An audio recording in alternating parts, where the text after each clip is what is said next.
Agora que a gente já descobriu o que é um CSV, como que a gente consegue importar e o que a gente deve prestar atenção na hora de importar esses arquivos em nosso editor de planilhas, e também já configuramos os tipos de dados da nossa coluna, nós vamos ver agora rapidamente algumas operações básicas para a gente começar a navegar pelos dados que a gente importou.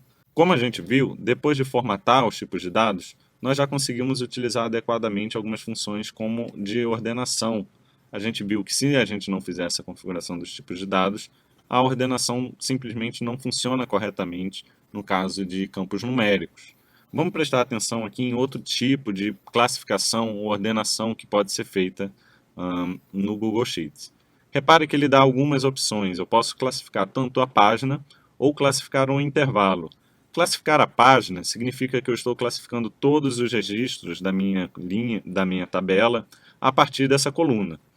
É o que eu usaria, por exemplo, se eu quisesse saber aqui qual é o valor ou valor líquido do maior gasto dos deputados esse ano. Eu também tenho a opção aqui de classificar por intervalo.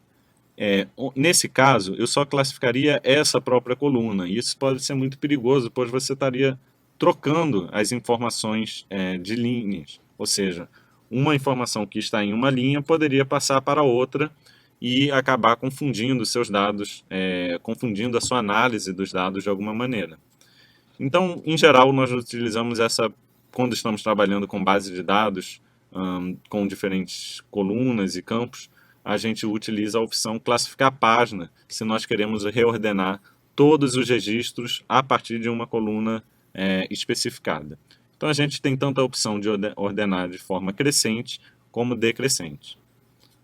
Ou podemos também classificar os nossos dados simplesmente clicando do lado direito e selecionando a opção de classificar página. Uma outra opção que muito interessante de fazermos também é filtrar esses dados. Então, a gente já definiu aqui um cabeçalho. Basicamente, a gente define um cabeçalho arrastando essa barrinha quando a gente passa o mouse aqui. Repare que tem um tracinho que fica azul. Se a gente arrasta ele para baixo, a gente consegue travar essa nossa primeira linha, indicando assim que ela é o nosso cabeçalho. Por que isso é importante? Porque agora a gente consegue navegar e descer a nossa tabela e manter essa indicação do significado de cada coluna aqui em cima.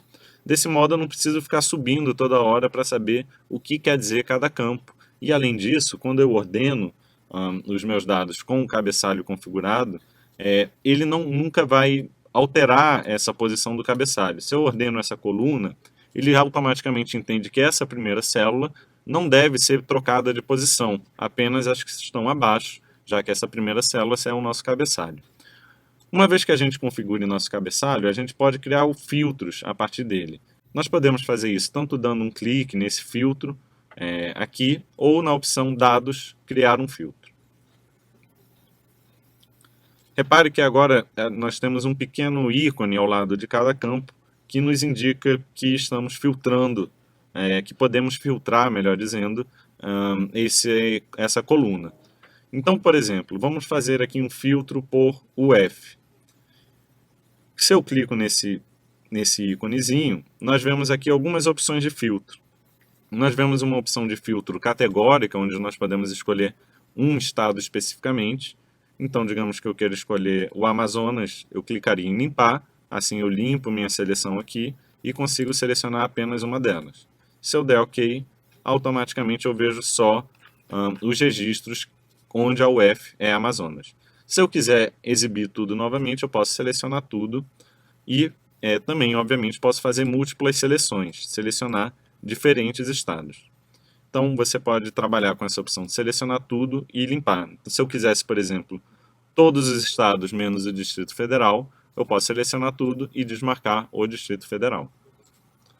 Uma outra opção de filtro é por condição, onde ao invés de definir um valor categórico, estanque, nós podemos definir determinadas condições para filtrar esses dados. Vamos dar uma olhada como isso funciona nesse campo de valor líquido. Aqui nós podemos clicar em filtrar por condição e selecionar, temos aqui algumas opções.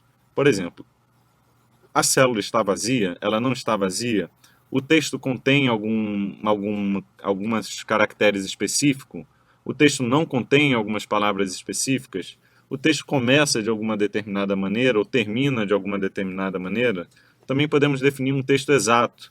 E uma vez que a gente configure corretamente nossos campos de dados, os nossos tipos de dados, como a gente viu anteriormente, por exemplo, nós conseguiríamos fazer operações com a data e definir se a data é exatamente uma, se queremos buscar registros de uma data específica, mas também podemos fazer filtros de data anterior a ou posterior a, para pegar todo um período de tempo a partir ou até uma data especificada.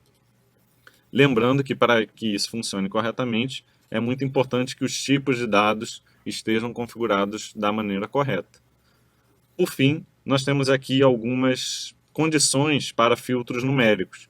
Então, por exemplo, se eu quisesse saber todos os gastos que foram maior que R$ 10.000, eu posso fazer um filtro por condição maior que 10.000, dou OK. Então, eu tenho aqui todos os dados, todos os gastos de deputados com valor maior que R$ 10.000.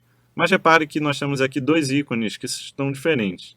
Esse filtrinho aqui e esse. Isso indica que eu estou filtrando por essas duas colunas. Então, na verdade, nessa nossa planilha tem dois filtros em funcionamento. O do Amazonas, onde a gente selecionou aqui apenas o estado do Amazonas, e o do valor, onde selecionamos todos os gastos maiores que R$ 10.000. Se eu quiser desfazer esse filtro do Amazonas, eu venho aqui e seleciono tudo, e aí eu consigo ver todos os gastos de deputados no Brasil inteiro, com valor líquido maior que R$ 10.000. Se eu quiser cancelar todos os meus filtros, eu posso simplesmente clicar na primeira linha e desativar todos eles de uma vez aqui. Desse modo, eu garanto que eu estou vendo novamente todos os registros da tabela sem nenhum tipo de filtro.